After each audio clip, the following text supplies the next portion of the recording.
আজকে যে সাহাবীর জীবনী আমি আপনাদের সামনে উপস্থাপন করছি, এই সাহাবীর মূল নাম আবদুল্লাহ ইবনে হুযাফা আস-সাহমী রাদিয়াল্লাহু আনহু। এই সাহাবী সম্পর্কে হযরত উমর ইবনুল খাত্তাব রাদিয়াল্লাহু আনহু বলেছেন, প্রত্যেক মুসলিমের কর্তব্য আবদুল্লাহ ইবনে হুযাফার মাথায় চুমু দেওয়া। আমি শুরু করছি।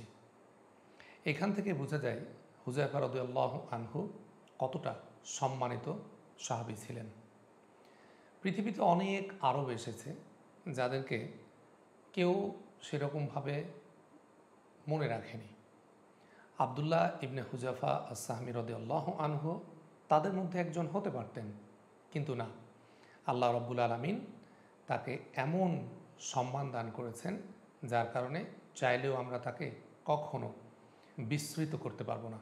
আবদুল্লাহ ইবনে হুযাফা আস-সাহমী রাদিয়াল্লাহু আনহুকে দিয়েছেন তৎকালীন দুনিয়ার দুই পরাশক্তি, পারস্য সম্রাট কিসরা এবং রোম সম্রাট কায়সারের মুখোমুখি হওয়ার বিরল সুযোগ। এই উভয় সম্রাটের সাথে সাক্ষাৎ হওয়ার পর এমন বিরল কিছু ঘটনা ঘটেছে, যুগের স্মৃতিতে যা থাকবে চির অম্লান, ইতিহাসের পাতা যার বিবরণ দিতে থাকবে অনন্তকাল ধরে।